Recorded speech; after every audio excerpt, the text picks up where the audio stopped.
Hello guys, and welcome to Minecraft. As I'm sure you are aware by now, Minecraft 1.5 has been released, as we can see in the corner down here, and I just thought we'd have a look through some stuff. So there's not a lot that's gone on in here. The texture packs button is now located in here, and I of course need to update mine. And in video settings, the newest feature is the smooth lighting, where we can have off, minimum and maximum, and I believe the minimum setting is the smooth lighting how it was before it was changed. We'll have a look in a second.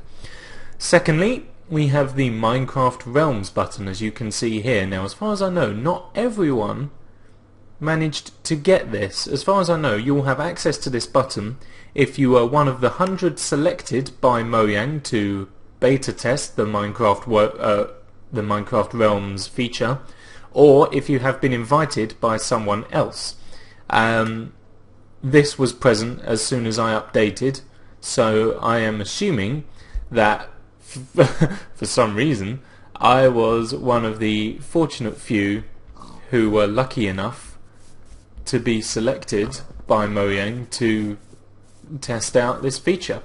So how's that for doing stuff? But yeah, that's what's going on with that, as far as I know. I might be wrong about some details. Excuse me, sorry. Now we're going to head off into my testing ground, because I've been messing about with some of the new things in 1.5, and I've come up with a few little inventions that I want to show off. But before we get on to that, let's have a look at the lighting here. So if I am to put down a torch, let's have a look. So as we know, in the off setting we have all of these individual blocks here, which is quite good for gauging how long the how bright an area is. Before something happens, I must just get rid of that. More about that in a second. This is so we can have a look at the light. So as you can see, we have all this blocky stuff here. Then if we turn it to minimum, this is what the smooth lighting will have looked like in the previous version of Minecraft when it wasn't configurable. It was either on or it was off. And maximum smooth lighting, let's have a little look at how that is. And I can't really notice much of a difference, if I'm honest. I mean, it's darker there. Maybe that has something to do with making like corner stairs look a bit neater when they go around corners, or something like that. I'm not really sure, but that's that basically, which looks quite nice actually. So while we're here, we may as well look on to some of the new blocks. And they are, of course, the quartz family, guest featuring the nether quartz ore block, and 5 different types. We have, of course, got the nether quartz stair. We can now set it back to day. Time set day. And there's our ore block, like that. And we also have the chiseled block, smooth block, and the pillar block, and of course slabs, which as far as I know only come in the smooth variant. The quartz block, as far as I know, drops in a similar manner to redstone and stuff like that. So if we get rid of this now, there we are, we have some there, and we have some there. Maybe not redstone, I might have been thinking of the wrong thing. But if this were to be enchanted with fortune or something, pig scared me. If this were to be enchanted with fortune or something, then I'm sure that it would drop a few more. I think that's how all that works. What else is new here? The configurable snow height. So as you know, in snowy biomes, which is what this is, but thanks to my world it's all wrong, because according to my F3 this is an ocean. But yes, you can put snow down on blocks like that, and then you can put snow on snow, and you can build up a nice little snow staircase if you want to. Not sure how. I think it goes up to a full block size. Let's see, there we are. There's all sorts of stuff going on there. That one keeps on double placing for some reason, but you get the idea with that. So you can make a nice little thing out of snow and all that sort of stuff. Anything else? The trapped chest, of course, which I'm still tinkering with because I would like to tinker with it. But as far as I know, when you open it, it just gives off a redstone signal, and I believe that happens in all directions. So let's just have a little tinker with that now and see what it does, because I haven't done a whole lot of work on them. Okay, so I don't know if you could see that, but I can't get rid of the HUD. But it extends by 1 block each in each direction, and then assumedly you would need to use a repeater or something to carry on the signal. So that's how your trapped chest works, and then they open it up and they're like, oh, that's interesting.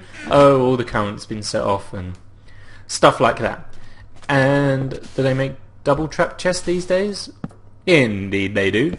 And it is also probably worth noting that with these you can put a regular chest next to a trapped chest and it won't connect up. So you can have a nice long line of various looking chests now, like that. Whereas before we only had the regular chests and you couldn't put them next to each other like that. You'd need to leave a gap. But now you can fill it with a trap chest. And of course all the other stuff like that. Okay, next we shall move on to some of the redstone stuff, I suppose. So this is one of the things I have been working on. So what this is it is an item elevator of sorts that I would like to use in the Netrock world, because I want to hook this up to a system that dispenses minecarts, and then there is a call button for the minecart, and then the minecart arrives, and then when you get back to my station you can put the minecart in this dropper here, press the button, and it will go back up into this roof section. I have already built a prototype for that, and that is hidden somewhere nearby. Where is that? Is this it? Yes, here we are. So this is the kind of thing that I had in mind. This doesn't use any of the new stuff, and excuse me, admittedly it looks a little bit complicated, but it's not really. What we have here is a double piston extender, and what happens is you press the button here, it depowers the torch, which depowers the repeater, which depowers this, and then depowers this, and that retracts this piston. Then what happens is up here, this will extend the top piston for some... Actually, let's just press the button and see what happens, because I don't really get it. And then of course the bottom wire here leads to this dispenser, which just spits out a minecart down onto the track below. So, here we go. If I press the button, I hope you kind of saw that, but there it is. If I try again from this angle, can't reach. So, yeah, I'll just look at it here, and then you'll see the minecart drop out in the bottom left, and then the block retract and allow the minecart through. Although, wait, no, that's wrong. Something's gone wrong here, because the minecart would just plop out of there anyway. Huh, well I'll need to fix that at some point. Well, that was a waste of time. But that's basically what I want to do. I want to hook this up to something like that, so that what happens is someone will arrive here and they will put their minecart in there, and then they will press the button, and hopefully it will have made its way to there, which it hasn't, which is fine, because I think there needs to be a few things in the system first. Yes, okay, because this is what happens. You press this button, which powers this dropper. This will put one of the items into this dropper, and then this comparator sees that there is something in there, and then sends power to here, which then powers this line of redstone, and then this dropper, which puts the item into here. And then, thanks to this repeater, it then powers this bit of dust just afterwards, which puts the item out of this repeater, out of this dropper, and into the water stream above, which then carries it across the ice into the hopper, which puts it into this dropper / dispenser, whatever it's going to be, at the end, ready to be used again. And obviously the reason we use ice is because items travel a lot faster through water when they are on ice. Meow. So this time around, if I do it, it should work. As you can see, we have nothing in that dispenser. If I press this now, see there's only 8 things in there. Look, you can see the redstone dust just travelled across the top there. There is now only 7 items in there. There's nothing in the middle one, and there is something in the top one here, but that's fine. And obviously there's nothing in the hopper because it would have gotten put straight into the dispenser, just like that. And I think, so long as there is something in this top dispenser, top dropper, sorry, it should work fine. As we can see, redstone and the chest. And that's pretty much what that is. That's what I've been working on and having problems with. And now I just need to work out how to rig it up to that dispensing system over there once I find out how to fix it. This was another prototype I built for it, but it didn't quite work. So now, let us move on to something else. Now, this is a trapped chest. I was just having a mess about with it. And then what will happen is, in this example, you open the chest and the light comes on.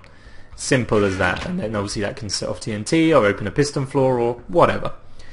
This one, on the other hand, is my prototype for a mailbox. Because I would like a mailbox on the server, on the network server, just because I think it's a bit of a fun thing to do. And this is as simple as I can make it, really. So you open the chest, and as you can see, the light is off. You deposit your mail, and then it turns on. Then I know I've got mail. I can go, oh, someone's left me redstone, thank you. I take my mail, and I no longer have mail, which I think is pretty nifty.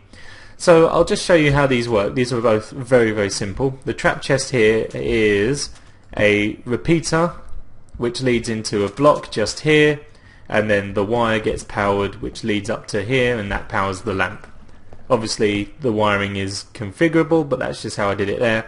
And it's a similar story over here, except that instead of the repeater we have a comparator, which senses when there is something in the chest. When that is the case, it powers and then gets sent through to this bit of dust on here, and that just powers the signal saying you have mail. And that's all there is to that. That's nice and simple. The last thing on my list is the daylight sensor here for street lamps, which at current isn't quite working because I had to take the wire out. So if we set it to day, we can see that it's not really working, and our street lights are off. And if I need to move this, okay, don't worry, we'll put that in a second. What will happen is, we can't wait for the sun to go over, but basically this senses sunlight, and depending on the strength of the sun, i.e. how far into the day it is, will depend on the strength of the redstone signal that is emitted. So as you can see, here we have 3 bits of dust that are unpowered. However, as time skips ahead, which it is doing at its regular rate, it will eventually power another bit of dust, sorry, and now you can see we only have 2 bits.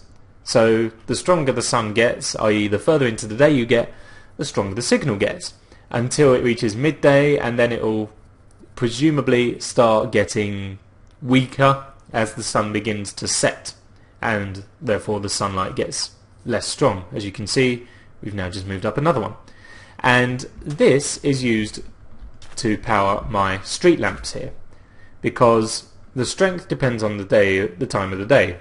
Nearer to midday, stronger the signal. by putting a torch here, we can make these lights turn on at a specific time, because what will happen is, if it will turn to night, will this work? Time set night. There we go. The torch powers on because the signal isn't strong enough anymore to turn it off, which then powers this line of wire, which powers both of these redstone lamps, and therefore makes street lights that turn on at night and turn on during the day, or turn off during the day and turn on at night, which I think is brilliant.